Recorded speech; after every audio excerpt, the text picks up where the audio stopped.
Good morning, good afternoon, or good evening wherever you are from.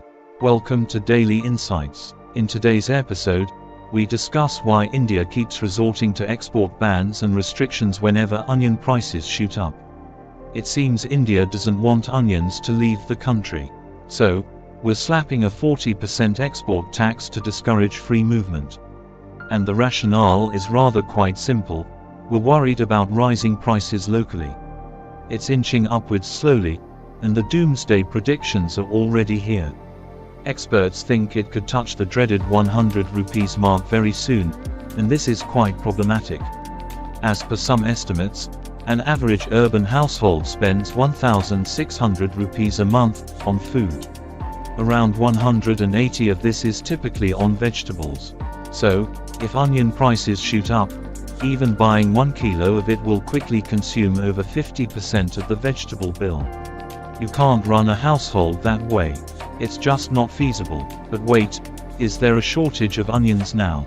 First, let us take a look at the onion production cycle.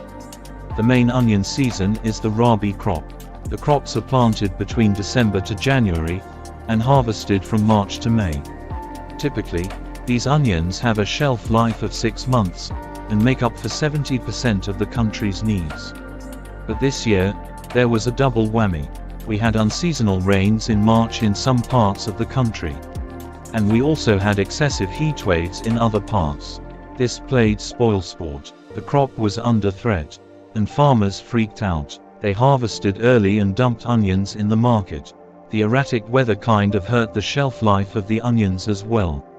The end result is that we might be running short of onions now, before the next batch comes into the picture in a couple of months. So you can see why we've tried to curb exports now.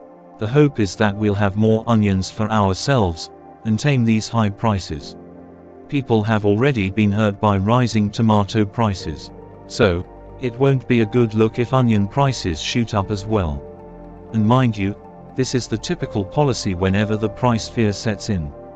Since 2010, India has imposed an outright ban on export at least on 4 occasions, and added tax restrictions for another 8 times. But here's the thing, whenever these bans were imposed, there's always a counter-argument to be made.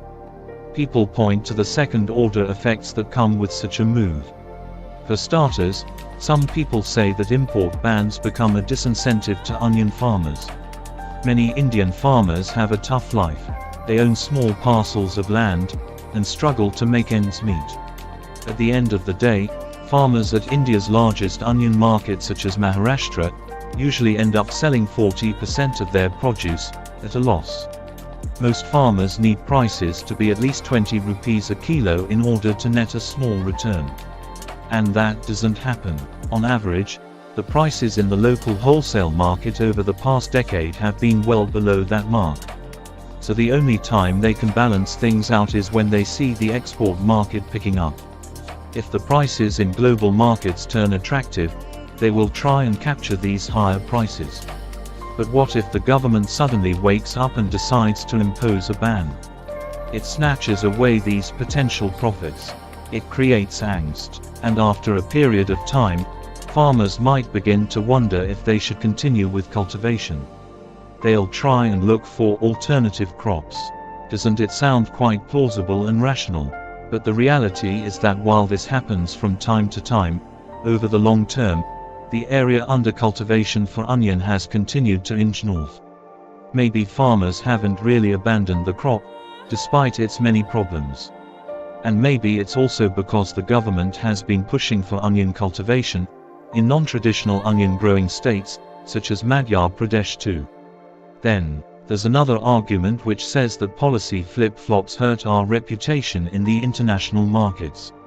That, countries reliant on India for their needs might look for alternatives. And we'll slowly lose market share. But is that really true? Maybe not. Because here's the thing, at least when it comes to onions, we haven't seen this play out.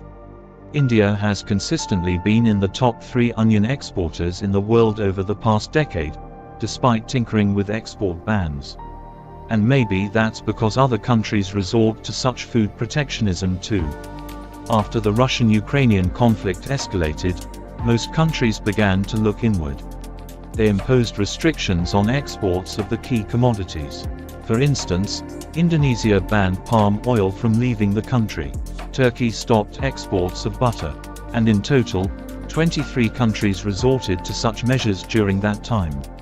So, other countries may huff and puff when India imposes its own restrictions, but, deep down they probably realize that they would do the same thing if they were in India's shoes.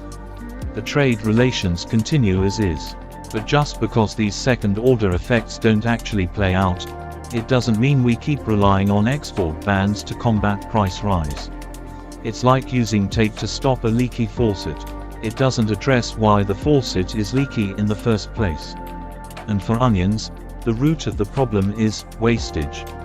While we may produce 30 million tons of onions every year, nearly 10 million go to waste. They're damaged in transit or left to rot at warehouses. That's the real problem. So, what are we doing to deal with the core issue? Well, here's one idea: strike onions with gamma rays. I am not kidding. Apparently, irradiation therapy before sending it into cold storage works wonders, and it prolongs shelf life of onions. The hope is that it can cut the onion losses to just 10%. Now, while this experiment is still in a pilot stage, and we don't know what will come of it, let's keep our fingers crossed. Until then, have a nice day. If you liked this episode, then give a thumbs up. Don't forget to subscribe to see more such insights. Thank you very much for tuning in.